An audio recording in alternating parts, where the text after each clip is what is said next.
Welcome to Forked Up, your go-to podcast for all things bongs, tongs, and thong songs. I'm Matt Holloway. And I'm Michelle Davis. Today we're talking book release, Where Have All the Whales Gone, and why Michelin is accepting bribes.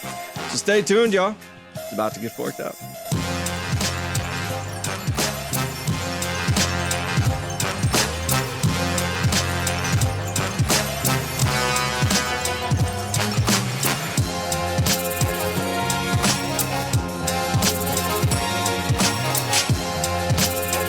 What the fuck is going on, everybody? Special podcast today. It's book release day, y'all. Matt's opening a bottle of champagne for us. Woo! There we go. Not by the time y'all see this, but our day of recording this is release book release day. Yes. And we have a lovely bottle of champagne sent to us by Matt's girlfriend. You are gonna overflow on the equipment. Oh no. Yeah, shout out to Alexis, sent over this wonderful little bottle of bubbly for us. Yeah, and she has something to celebrate too, aside from your fourth book coming out. Yeah. I would try to pitch it, but I'm going to do a bad job. My girlfriend's show, Unraveled, is fantastic. It's on every streaming platform now. You can go watch it. It's fascinating. The most recent episode that aired, they do the science behind like forensics. So all that CSI shit where they're like enhance and like blood splatter. They get into like why it's all bullshit. And like, it's not like there's a lot of convictions that go on like, people who are like specialists, but it's like it's a fucking racket. Anyways. Basically, if you love true crime, you're gonna love this show. It's bingeable now because the whole first season's up, right? Yeah. So go check out Unraveled wherever you guys stream. That is Alexis's show, and thank you for the champagne, Alexis, for the champagne, because Michelle and I never do anything nice for ourselves. We didn't. You know what we did? Michelle was kind enough. She ordered donuts this morning for the office. That is the most that we do for a book that we fucking spent 2 years writing. When I get anxious, y'all, as I do on every book release day, I like to eat my feelings. And we never have donuts, almost never. And so I was like, man, I'm ordering donuts. He's like, it was good. Oh, the champagne? Yeah, well, or the donuts. Champagne's good. Donuts were great. Where did you get that from? SK Donuts is like an LA institution, but they recently started having really good vegan options. I don't know what the fuck you ordered. There was a green one. That shit was phenomenal. It's pistachio. It did not taste like pistachio. That shit was good though. But do you know what does taste like pistachio? Our pistachio biscotti, which was a supporter only recipe for our newsletter. Speaking of our newsletter, a lot of people, so this is like the book's out. I'm glad that you guys have gotten your copies. My favorite compliment that a lot of people are saying is they're just like, this photography is unlike anything else in any of our other books. And they're fucking right. Yeah, it's I had somebody was like, oh, like some of the paintings in the book are really beautiful. And I was like, that's such a compliment. It's all photography, but I love that you think it's a painting. Yeah. But that being said, a lot of y'all have been asking if we were gonna like do prints of any of this work, which to be honest, I had never fucking thought about. It's a great idea. Yeah. If you are not signed up for our newsletter, The Broiler Room, sign up now. We're going to select 20 random people and we're going to do a limited run of prints. We'll have them matted and we'll send them out to you. So you just have to be a subscriber to our newsletter, The Broiler Room, like Matt said. But if you're a supporter, that means you get the paid edition as well. We will enter your name twice into the random drawing. So 2 times. So you don't have to pay at all. You can be one of our free subscribers, which is wonderful. And you get a newsletter every Saturday. But if you choose to be a supporter, we will enter your name twice into the contest. So we have a local print shop here in LA that I use when I rarely print my work. Like printing photography is like a whole nother like science that I just do not have the energy to learn. But I love this print shop. We're going to go there. We're going to get these things printed. They're going to be matted. Michelle and I we're going to number them and we're going to sign them and we're going to give them to 20 people, like Michelle said. And then if you're a supporter, your name gets entered 2 times in this raffle. So yes, we will be doing that next week. Yeah. So we will, you guys have 1 week from when this podcast comes out because we will email everyone next weekend. So get ready. I think you'll really, really like them. There's some beautiful photos in here and we're really proud of it. But we will email you if you're a winner. That's why you need to subscribe to the newsletter. Yeah. So I can have your email. So I can email you. It will be me. But yeah, I so many people being like, these paintings are beautiful. I'm just like, thanks. Canadian audience. Hello, our Canadian friends. There has been... We have Canada news and we have UK news. Canada news, because of the worldwide clusterfuck that is the supply chain. Shipping just delay. Like everything's on like boats. Okay. I don't know how. Canada, our Canadian audience. There is some sort of shipping clusterfuck, and our book has been delayed, I believe, by 2 weeks. They should have updated all of the dates for release on all your different book retailers' website. So Canada, the book will be making its way to you very soon. Sorry for the delay. What about the UK, Matt? UK news should be any day. You guys, honestly, y'all will probably know before we find out. We've been asking them. The agreement was signed, and they have distribution. I have no fucking idea when it's going to release. Y'all will have it soon. I promise you that. And again, our UK audience is probably going to know before we do. But because of the time change. You know, I'm glad that Michelle brought up the time change. The people who were like bitching about daylight savings last week, it's a fucking hour.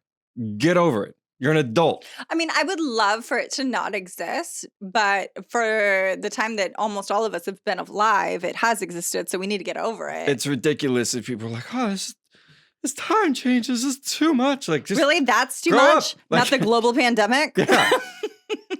We're way past too much, Gladys. You're sitting in traffic for an hour anyways. It's just an hour earlier or an hour later. Shut up.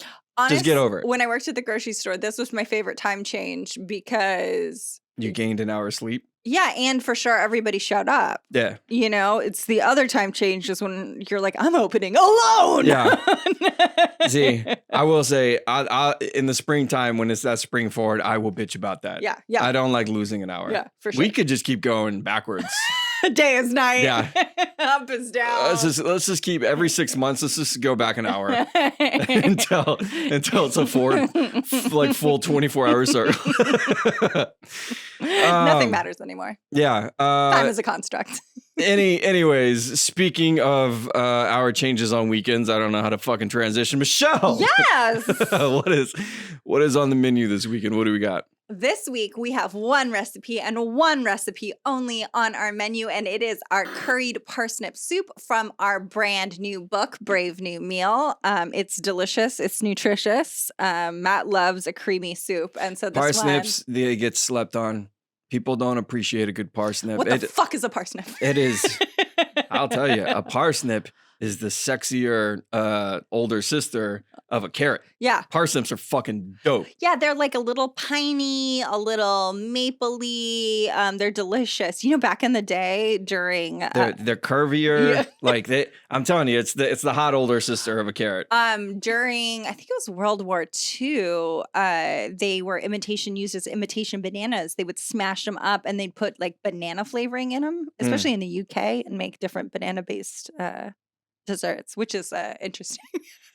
History major over here. She's got fucking facts. I keep the parsnip facts on lock, you guys. But it's a delightful recipe. It has a little bit of like kind of like a gremolata that you put on top. That's really delicious. Gremolata? What? Gremolata? Gremolata. I'm learning in real time. You know what? Y'all didn't know what that was either. Michelle's making up words. Audience is with me. No, it's none of us knew what that was. Gremolata is like a Gremolata. Yeah. Okay. Yeah, it's like a grundolata. It's kind of like a gondola. It's kind of like pesto, but it's with parsley. It's on top.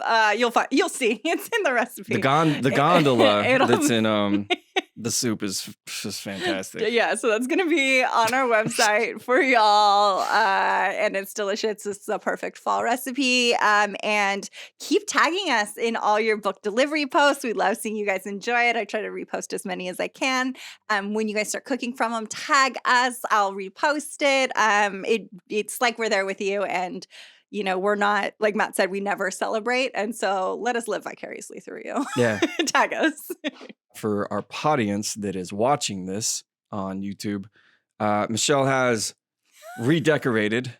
This is an odd choice. I mean, it looks good, but it's between Halloween and Christmas. Yeah, I was going for just like a party because vibe. Thanksgiving doesn't exist. Guys, so I hung up just a lot of Christmas lights. We had some solo cup lights. This was all stuff we already owned. These lights right here. This is from the second cookbook. I remember these. These might be on the cover. They are on the cover, actually. Yeah. So I just threw them all up, made it feel a little festive, like it was a party to go with our champagne, because we're out here and we're celebrating good things, right? Yeah. It's great to be our own bosses. Last week we had to very quickly assemble the studio, so it felt like we were in a hostage. We were holding ourselves hostage. Like a background. It was just a blue curtain and us just being like, hey, buy the book. Hey guys, everything's fine. buy the book and they'll set me free. Please get the book. I bet that's how people. I would love to see my family again. I bet that's how people feel who work for Salt Bay. You hear that news, right? Yeah.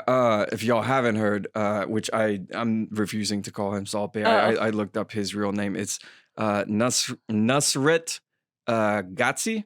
Mm-hmm. I'm sure I'm butchering that. He's Turkish. I apologize if I am mispronouncing that. I only apologize for mispronouncing your name. Nothing else that I say. Everything I say after this, I 100% mean. I refuse to continue to call him Salt Bay. But yeah, he is hiring a chef for $16 an hour. And it's worth noting on his menu, he has a steak that is $2,000. I mean, aren't the Coca-Colas at his place $13 each? Yeah. So, and the whole thing, like it started with his silly little like salt bouncing off of his elbow, and everybody was like posting about. What was that? Like 2017? Oh, longer. Yeah, and like so, now everything that's posted about this dude is these astronomical bills that they receive when they dine in his restaurant. And but how are you going to be a chef at a restaurant knowing that that's what they're charging for your food? Yeah. $16 an hour. That's insane. That's crazy. But this isn't like particularly surprising news because he is notoriously bad to his employees. He has a ongoing lawsuit right now because there were 5 previous employees who they had a bunch of overtime and they didn't want to pay these 5 employees overtime. So what they did is they reclassified these employees who worked the grill. They reclassified them as managers so that they wouldn't have to pay them overtime because managers are usually salary. So these 5 people are in a massive lawsuit with the steakhouse owner and their business. Whoever's bankrolling this guy because this isn't his money that he's playing with. But not that any of you guys would ever eat at a Salt Bay restaurant. You know what? Like, if you got the money, like, fine, like, go for it. I guess. No. If you have the money, go get good food. The problem is people with money have notoriously bad taste in food. The stuff that he brings to the table, everyone's just like, it's raw. It's a weird dish. People are like, it didn't taste good. Well, it's not about. Yeah, it's not about that. Yeah. Yeah, it's conspicuous consumption. He's just so full of fucking hot air. Yeah. Seems like the worst kind of. You know what? He seems like the kind of guy who would say his own name during sex. Like that's who he is. Do you think he like? Yeah. Oh man. Yeah. Well, speaking of people who are full of hot air. Speaking of hot air, the EPA. As the champagne goes down. It actually is very delicious. I've never had the rosé version. It's sweet. It's going down too smooth. Yeah. Alexis did good. This is a vegan bottle. She knows that I'm vegan, so she's very conscious. No big deal. My girlfriend definitely knows that I'm vegan. Definitely. I Um, do most of the cooking. She cooks, but Any- anyways. anyway, What were you talking about? I'm interrupting Okay, your story. so I read this great article on ProPublica, all about the EPA and how it calculates the different toxins in our air based on the different refineries and all the stuff that is, are major environmental polluters. And I really encourage you guys to go and find this article yourself because it has calculators to assess your risk, because the EPA apparently, through this huge journalistic deep dive that they did, I mean, it was an absolute gargantuan task ProPublica did. They figured out that the EPA only has emission caps for each individual factory. So if you grew up in an area with refineries like Matt and I did, I'm from the Bay Area. I'm from the East Bay. There's lots of refineries. Matt's from Houston, Texas. H-Town, Southside, what's up, baby? Texas has more refineries than anywhere else in the country. That's right. So all the emissions, which first of all they're capped at a number that was just picked at random, which you guys will find out if you read this article, and they don't calculate your total environmental risk. They just calculate the risk based on one refinery. So if you have they're not adding up all the refineries together. No. What's the fucking point? Yeah. So if you live in an area with, 2 or more environmental polluters, like we both grew up in. Fire the EPA. And all the of them. article it interviews tons of people who used to work for the EPA, and they say how they're strongly encouraged to not publish any of this stuff and to not make waves. Fire the EPA, fun journalism. It is it's a feat of journalism. It's such an impressive article to read. Just look up "Poison in the Air," ProPublica. Absolutely worth a read. just Google "poison in the air." It'll come right up. You got it. It'll be right on top. But I was sitting there, I think it was like a Friday night, and I was like, what? Like, I was so mad because, I mean, we all know, I also lived near a cardboard factory growing up, and we would have to shelter in place sometimes because there'd be some kind of leak or something was happening in Martinez, or something was happening, like in Richmond. Like, there was always some reason that we had to stay inside and we couldn't go on the playground.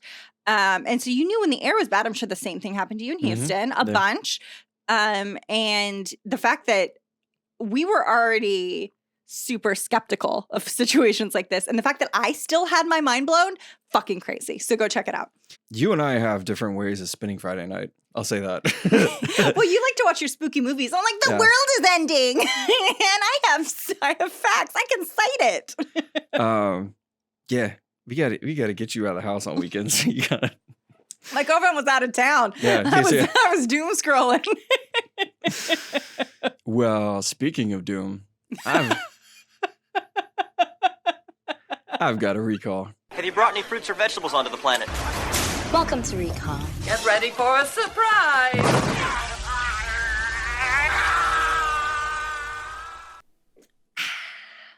We're staying hydrated on this pod. Yeah, that's right.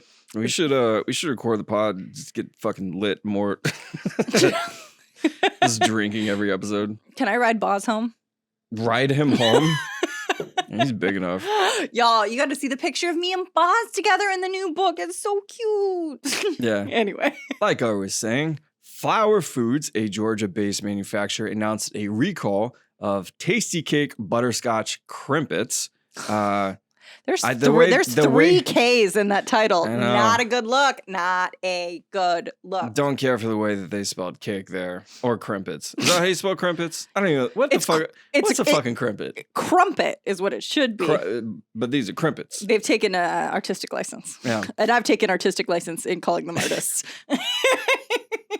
Anyways, they had a vendor find metal mesh. Ooh. And they initiated a recall of these crimpets. What would metal mesh even, like a screen What door happened? blew into a vat? What happened? Yeah.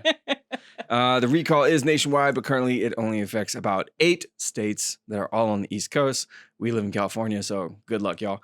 I'd never even heard of these things. I saw a photo of it, and I was like, I've never seen that in any form of like pop culture, TV show, movie. I've never heard of them. Tasty Cake sounds familiar. Maybe it was on like a Sex and the City. It's definitely an East Coast thing. It is. Yeah. Yeah, it's very much an East Coast thing. But anyways, if you do have these cakes or if you consume them regularly, Throw them away, return them from wherever you got them for a refund. The FDA says that these are still in circulation because they have a considerably long shelf life. So if you have them, if they're not in your, apocalypse go bag, get rid of them. If you don't want to be having a small little cheese grater in your tasty cake, Your not so tasty cake. Okay, hang on. But the way they spell this, tasty cake.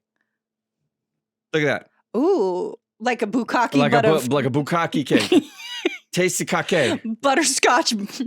Butterscotch cake. Oh. Don't come through my recall line. Don't you ever. Don't you ever. What's especially odd about this product, I'm reluctant to call it food, is butterscotch. Like that's a very It's generational, like that's a grandma flavor, you know what I mean? It's out. Yeah, it's out right now. It's not in. Butterscotch is out. Toffee out. Caramel in. Yeah, butterscotch crimpets.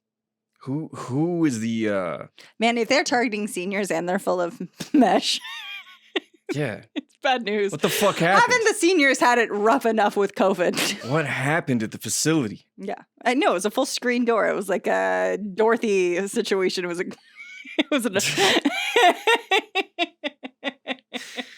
What if it is like some line workers just like passively just being like, you know what? No, I want to shut this bitch down. Not Like, today. My kid's birthday's tomorrow. Let's bringing fuck in a this screen line door up. and they're just fucking cutting perfect squares out and like putting them in the fucking. I just always want to know what happened on the line that it led to this. But yeah, anyways, let's get into the actual fucking episode. We have no smooth transitions, so let's just blame it on the champagne. Yeah, Michelle. I'm just gonna be drinking from the bottle. Michelle, what do you got something? Oh, you know that I do. Again, I've been busy reading the whole internet, and I came across the most amazing article in The Atlantic by reporter Ed Young, and it blew my mind. Guys, in it, he examines how the whaling industry not only decimated whale populations, but permanently changed the ocean. So baleen whales, that includes fan favorite blue whales. We're talking your humpbacks. All the classic. Any whale that you enjoy. Yeah. All the whales you like. That's a baleen. It's a baleen whale, except for your killer. Oh, really? I didn't know that. I mean, what's the difference between like a baleen and a baleen whale? Are there the filter feeders? They're the ones with the killer whales are called killer whales because they kill. Why? They're so friendly. No, they'll kill dolphins, they kill seals, and then they like toss their carcasses up and play with them. Anyway. Killer whales actually, I know like SeaWorld is a different story, but like killer whales like in the wild think that humans are cute. Like everybody thinks we're super cute. Dolphins think we're super cute too. Cows do. We're like puppies to cows. Yeah, and look what we did with that. Yeah. Anyway, so baleen whales. Those are baleen whales. Everybody's favorite. So they'd long been hunted by people for a long, long time. But when whaling got industrial, that's when the whole industry was entirely decimated and took on a new level of horror. Quote, in 1 century, whalers killed at least 2 million baleen whales. That's in 100 years, they killed 2 million baleen whales. Damn. Which together weighed twice as much as all the wild mammals on Earth today. So in 100 years, it's like when we killed 2 million baleen whales, which weighs twice as much as if we got all the wild animals, all the wild mammals. If we Noah's Arked it 2 times. Double. It's crazy. But the point of this piece isn't to kind of reflect on how we totally fuck shit up. Instead, Mr. Young and the scientists that he interviews show how this lack of whales actually killed off their food source, which is counterintuitive, and created deserts in the oceans. And they propose a controversial plan to fix this. So like we all learned in school, and Matt learned now, baleen whales are filter feeders who eat a shit ton of krill, which are these teeny tiny mini shrimps. They they just suck in like a crazy amount of water, and their little what do they have? It's like a little, it's not like a mustache. It's called something. But anyway, it filters out all the gunk, keeps all the krill in their mouth, and then they let the water just go past. And according to Stanford ecologist Matthew Savoca, these missing whales would have consumed about 430 million metric tons of krill every year. Okay, so those 2 million whales that died would have consumed 430 million metric tons of krill every year. To put that in perspective, Young says, quote, "It's twice as much as all the krill that exists now." So it's double the krill. They would have eaten in 1 year, double the krill that exists on Earth right now. And it's also twice as much by weight as all the fish that today's fisheries catch annually. So that is how fucking depleted our ocean is, that these whales could eat that much, and it was actually healthier for their ecosystem.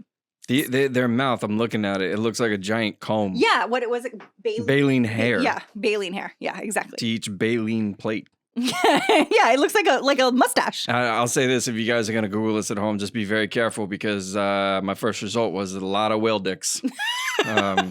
Was not prepared for that. It's a good thing I'm already a couple glasses of champagne deep because I didn't flinch. Michelle's over here talking. I'm just like, whale dicks. Yeah. Did not blink. Where I grew up in the Bay Area, a whale accidentally swam into the bay and like started swimming upriver. He got confused. It was a baby humpback. Oh, yeah? Yeah. His name was Humphrey, the humpback whale. And yeah, he was a baleen. Anyway, so scientists thought that this lack of a major predator would have actually caused krill populations to explode. You know, that's what makes sense. But turns out the krill population actually plummeted by 80%. Why? No whale poop. Okay. So is that what the krill eat? Basically, yes. They feed off the shit of their krill brethren. I'll explain. What kind of weird ecosystem? It's just like our ecosystem. Wait for it. I'll explain. So, like the rest of us, whales have to shit. And their iron-rich poop fed nutrient-starved waters, creating rich, diverse ecosystems that in turn nurtured the same krill populations that the whales fed on. So without the poop, all of this collapsed. So it's like, you know, if there's no manure for the garden, so the vegetables aren't growing. And without the vegetables, there's no bugs. And without the bugs, there's no other animals. And then we don't have rabbits to eat because there's no manure in the garden. Like it's this whole full circle. And because whales, you know, travel so much and eat all these different places, like they actually ended up creating all these ecosystems as they migrate through their poop. And without all of that, those ecosystems just dried up. These rainforests, they described it in the article, like these rainforest environments under the water just were completely decimated when the apex predator just disappeared because we murdered all of them. That's bleak. Well, hold on. There's more. Well, what a life, just kind of like swimming around the world, just shitting wherever. Opening your mouth. You just open up your mouth sideways. You're like, ah. You guys, you need to read the article because I'm really glazing over all kinds of stuff because they go into how much food they're actually able to eat at one time. And let me tell you, these hot dog eating contests, they have nothing on baleen whales.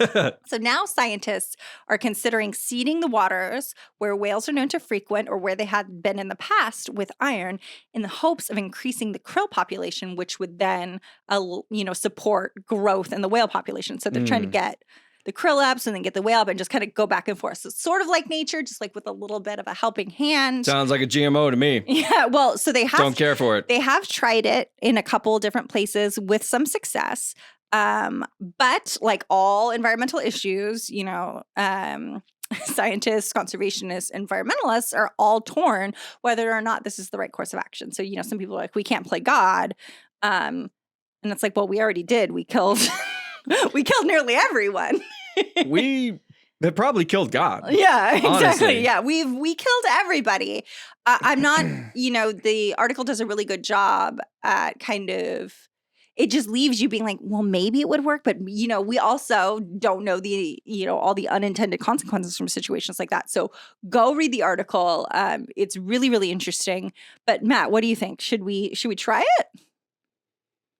Look, I think that we need to get a really strong grasp of what our planet looks like by any barometer of like a healthy planet. Well, So the ocean life that we've decimated, the waters and the air that we've polluted, we all need to constantly be trying to not just not add to that, but try and reverse it wherever we can. and not necessarily create the best environment for us. Yeah, no, that's what I'm saying. Like the planet itself, Yeah. because when the planet's healthy, humans are healthy. Well, and this could be like when they reintroduced wolves to Yellowstone. Right. And it ended up being so great for the whole ecosystem. The rivers were healthier, the deer populations were better, all the vegetation came back. Like so many things were improved when this predator was reintroduced to the natural landscape where it should have been this whole time. So the whales, it could be like that, or it could be causing these crazy algae blooms. We don't know. But I definitely think if you read this article, I was left more hopeful Okay. than I was horrible, because it was like, oh, we finally understand how bad it was, the toll we took, and we're starting to understand how we could fix it. So, guys, go read it. The title of the article is "The Enormous Hole That Whaling Left Behind" by Ed Wong in The Atlantic. Absolutely worth a read. Weird little fun fact. You know that sea shanty TikTok song that everybody was singing, the Wellerman? Mm-hmm. There's a lyric in there when they say when the tonguing is done. Now, what that is whalers back in the day, when they got a whale, they would essentially skin the blubber off of it on deck, and they would boil it down into these pots, and that was called tonguing. It was really labor intensive, and it was super dangerous because you were at sea. So they were like, when that shit's fucking over, Then we can then we're rage. good. Yeah. We're fucking We're going to hold our breath, because there's nothing worse than having a fire in the middle of water. yeah. And like back then, if you caught one whale, you were good. Like that was like the equivalent of like pretty much like $1 million. Yeah. Like if you got like one big ass whale, and you're like, okay, cool, we're gonna go ashore and like divvy this up, and yeah. So Well, imagine if you caught 2 million. weird little TikTok factoids. I don't know why I know that, to be honest. But anyways, here I am. And speaking of godless places, let's talk about Florida. By the way, I do want to shout out our audience member who is watching the premieres every Friday morning, Tina. She Mhm. lives in Big Pine Key. What's up, Tina? What's up? She is like in the heart of the Florida Keys. Love to see it. Not a lot going on down there. But anyways, speaking of Florida, Michelin, the same family / tire company, Tire mogul. that is, yeah, Michelin tires. You know what I'm talking about. This champagne, I'll tell you what. It's still, I've known it for a long time, but every time I hear that Michelin Tires is the one who does the fancy food stars and food guys, I think it's fucking hilarious. Yeah, it's weird that It's fucking funny.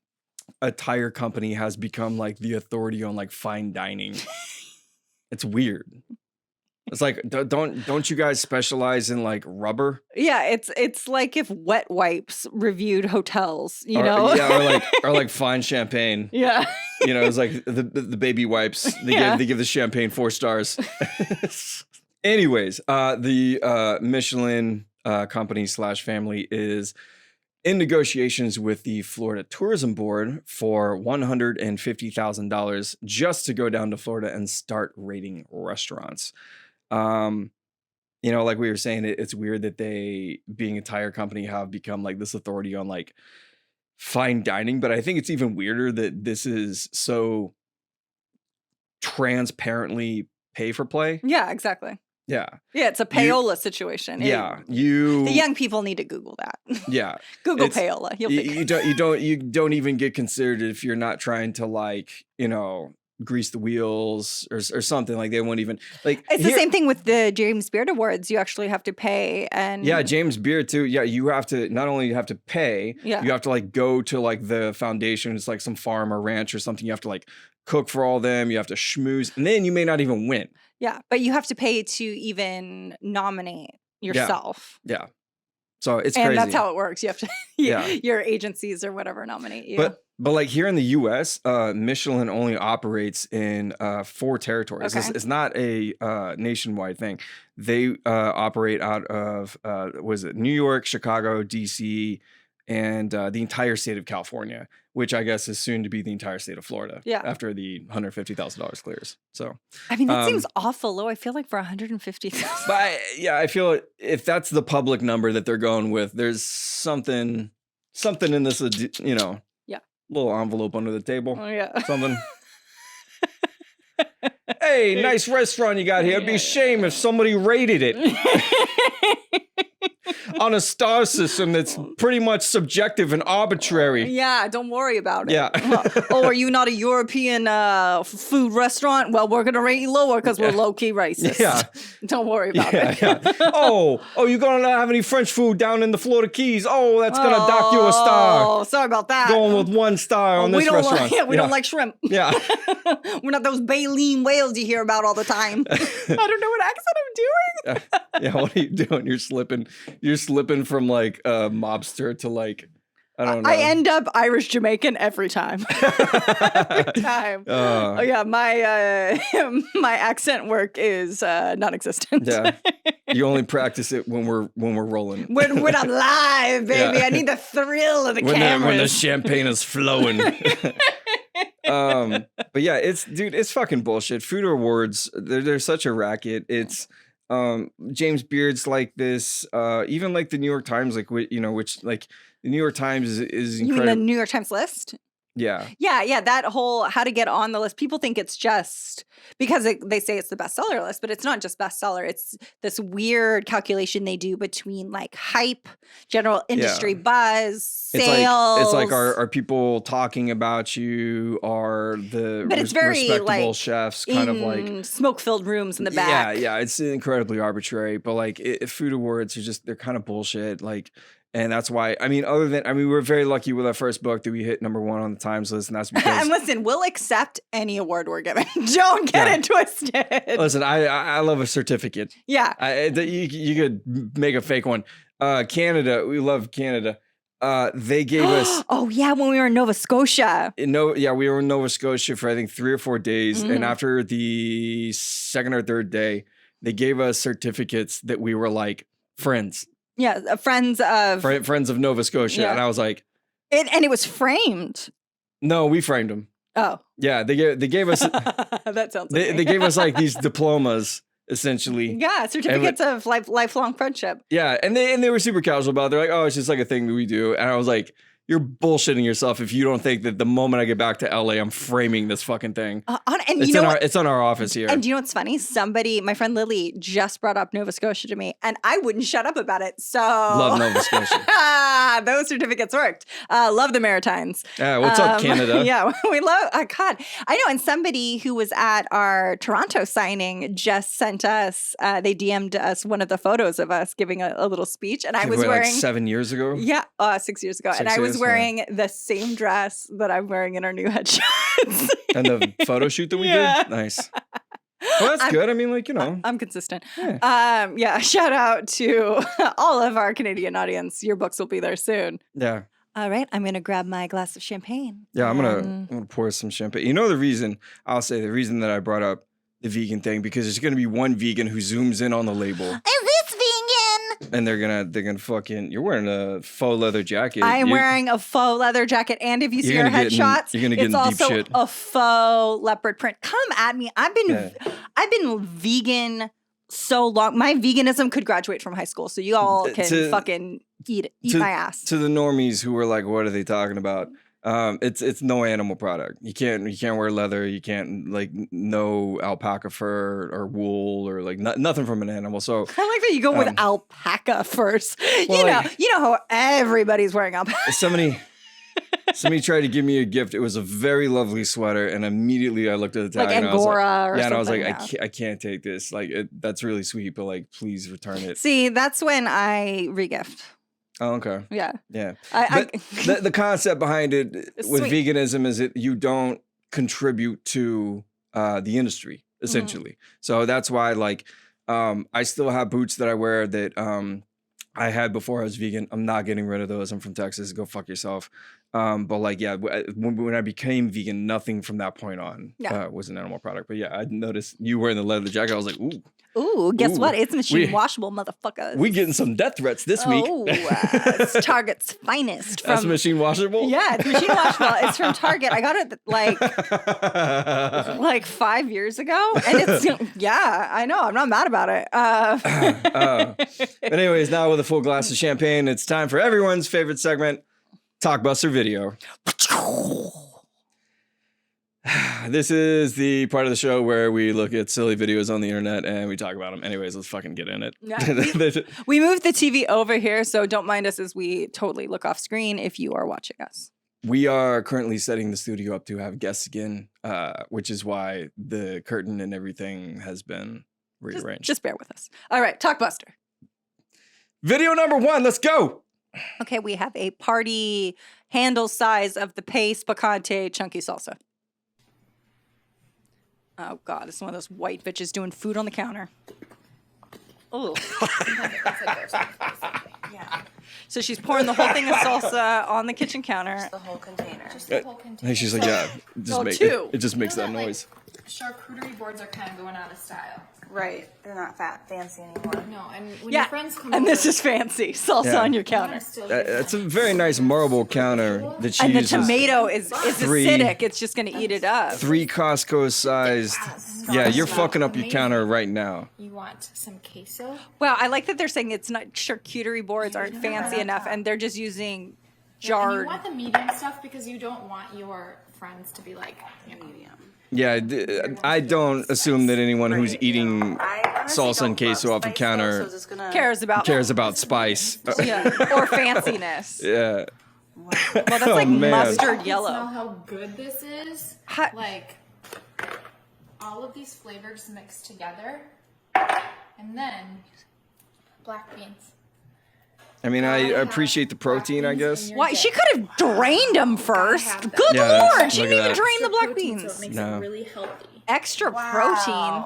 Well, really next to that much queso, healthy is Wow, so questionable. This is, like, really impressive to people that Like, come over. yeah, your friends are gonna come over and they're gonna be like, Yeah, drain the beans, I need honey. to eat God this. damn. And then Oh, wow. So this is for your spicy friends. This is for And my she spicy. didn't drain that So either. it's just another can of like pickled jalapenos and carrots. Cool, though. And guess what Wow. the last ingredient is? What is a chip dip without? Ugh. 100%. Sour cream. Ew, she's just using her hands. She's just plopping it in there. So it's Oh, violence. She's not. Why is she doing this like she's in a hurry? Like the cows are gonna rush through her kitchen. This is really colorful. This is more colorful than a charcuterie board. Super colorful. Like, look how beautiful it is. It's so pretty. Why are they gassing each other up like this? Well, Okay, what are it's they gonna always- eat? I like they're like, it's so healthy, bitch. What are you serving this with? It's always the person behind the camera. Oh, no. No, she's mixing it together. Oh my gosh, you guys, how good does this look? It looks You have to mix horrible. Yeah, it That's doesn't look where the good. flavors are coming in. You don't want them in a line. You have to mix it all together. But it looks worse. It looks worse mixed together. Right? Got it.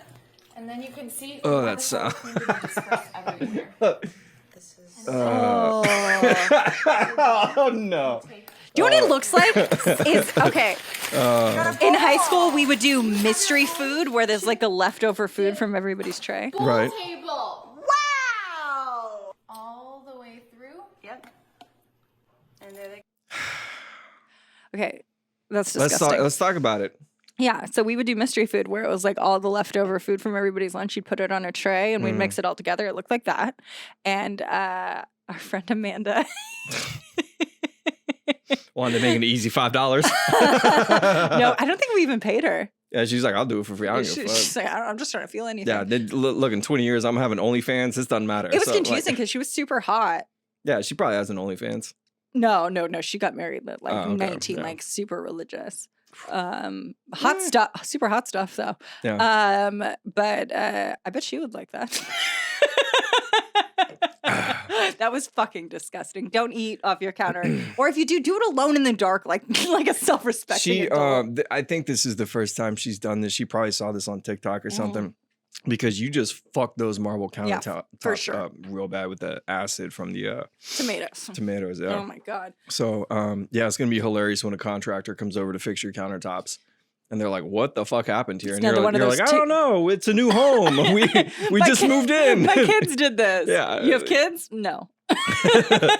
I will say it is always when they do these kinds of videos. Whoever the camera operator is has to hype up. They have to be like, wow. Oh. And then you just, whoa. Wow, you I could just smell it. Like you start with garbage stuff and then you create a garbage product. Amazing. Yeah.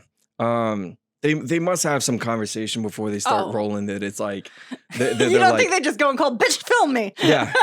Because a true reaction would be a friend filming it and going, what the fuck are you doing? Yeah. Aren't those are marbles, brand new. Bradine, are you sure you want to do that? Oh, it's her name's 100% Ashleen or Bradine. Taylor Lynn. Yeah. Which, by the way, if this girl finds us, please DM us. We'll gladly send our cookbooks to you. You don't have to do this. You don't have to live like this. Yeah. It doesn't have to be this way. Anyways, video number 2. Let's rock and roll.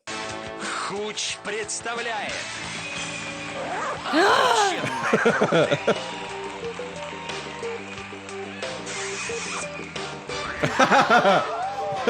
Oh my god.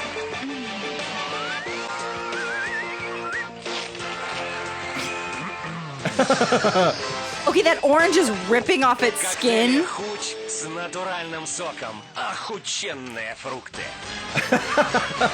Okay, that seems like Russian. That's definitely, I mean, look at those characters. That's definitely Russian. Yeah.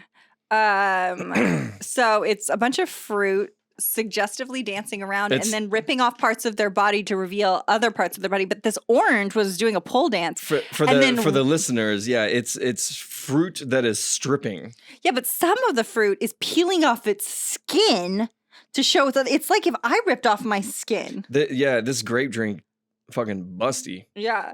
But I will say this is like non-heteronormative. Yeah, no, the strawberries. Strawberries are going down on each other. Yeah, but you got some hot strawberry on strawberry action. Yeah, but don't they kind of look like sisters? Yeah. It's like a twin situation. Yeah, it's a fantasy thing. And then the orange just rips off his butt skin. And he flexes his butt. Yeah, and then he rips off all his skin. It is weird when food mascots like hurt themselves for like advertising. Well, it's like all the barbecue places have smiling pigs cooking like their a smiling brethren. pig. Yeah, I don't get it. Yeah, this is the same deal. That was no bueno. Mr. Peanut hawking peanuts. Like, okay, so what? He's a fucking slave owner, or like, it's weird. Stop doing it, food companies. It's weird. There's better ways to market your product. I promise. I will say though, whatever this Russian hooch is, send me a can. I want to try that. Preferably that hot strawberry on strawberry action. All right, next one. All right, here we go. Video number 3. I already like that this is starting with 2 cans of Mountain Dew. On a steak in a loaf pan. On a barbecue. This is with men That's cooking pots and pans on the stove. Like, just use a fucking burner, man. okay. I like the Montreal steak seasoning. Yeah, that's good stuff. And now he's gonna. Nope. That's tuna tea, baby. Stay hydrated. I don't want that at all. That is bad. That is so bad. I can't. When he drank it. I didn't even watch. I couldn't handle it. I knew I couldn't because it's fucking disgusting. I watched that just one time to put it in the files, and I knew I was gonna struggle. You have such a delicate constitution. Too. It's like flavor profiles I get fucked up on. And like The hot dog. I think yeah, hot dog. It was the hot dog water for some reason. It's like ice cubes, and then what did they do? They blended it with something else that was just like I couldn't do it.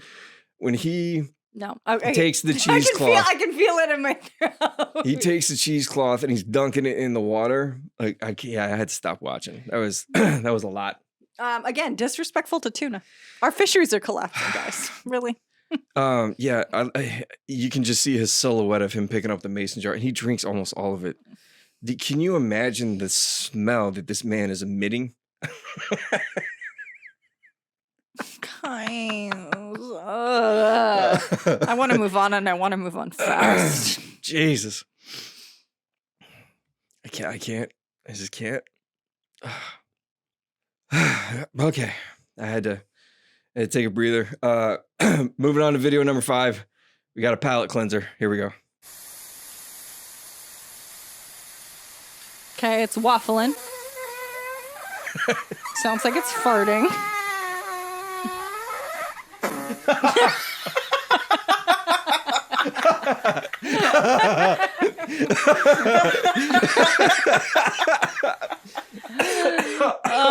So it's just a classic waffle maker that makes it sound like farts when it's waffling. God damn. Man, that would delight me. That was satisfying. That was good. That was my favorite so far. Yeah, that's the most wholesome. You have a submission this week. Which is rare. So here we go. This is Michelle's submission for Talkbuster video. My husband said he's never had a better mac and cheese than when he was in Georgia. Boy, we better not So get I had to prove DMCA'd to him over that fucking nobody can compete with Coolio music. So it's a block of cheese, uncooked macaroni, more cheese and milk, and she put it in the oven. And we're going to keep talking over this music, otherwise we're going to get a DMCA notice. Now she's stirring it all together. Okay, it doesn't look good, but it doesn't look great. What the fuck is that? She puts raisins in it! No. Is that salt? What is that, the breadcrumbs? Yeah, seasoned breadcrumbs. God damn, dude. No. Stop it. Yo, Raisins stop that right now. in mac and cheese. No, stop that right now. Raisins are for shitty Halloween handouts, and that's it. And maybe a trail mix.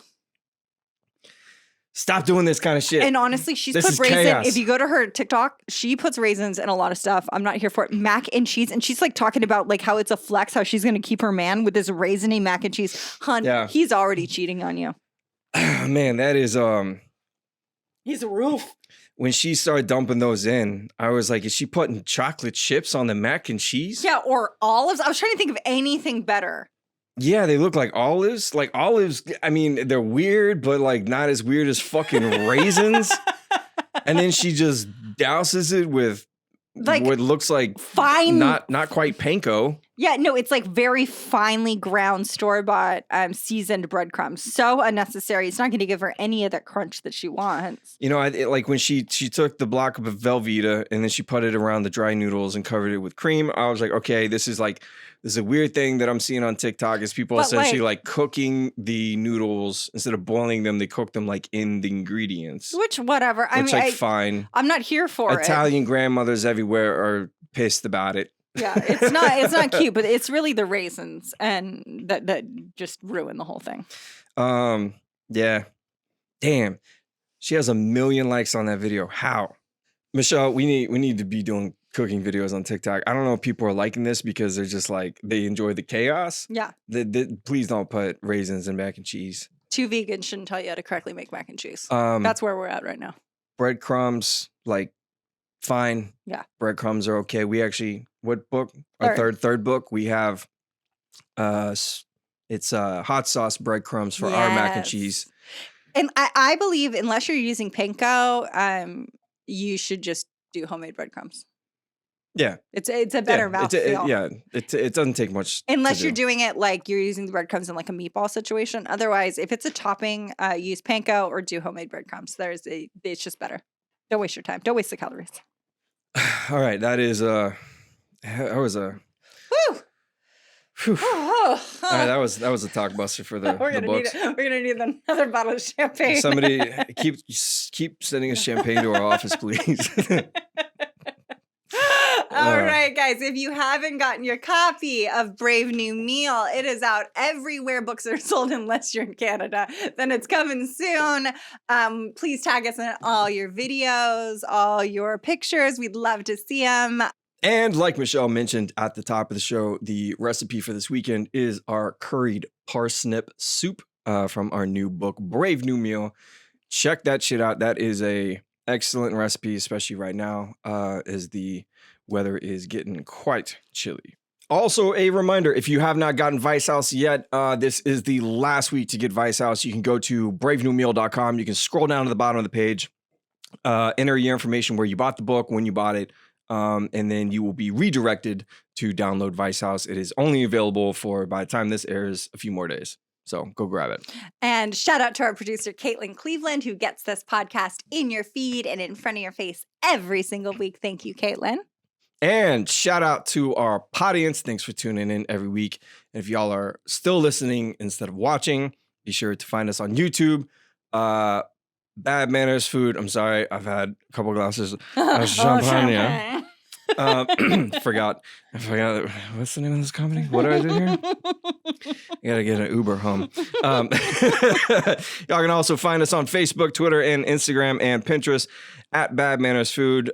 Be sure, if you are watching this video on YouTube, to like and subscribe so that y'all get alerts whenever we upload new content. I promise now that the book is released and behind us, we're going to be doing a lot more video content.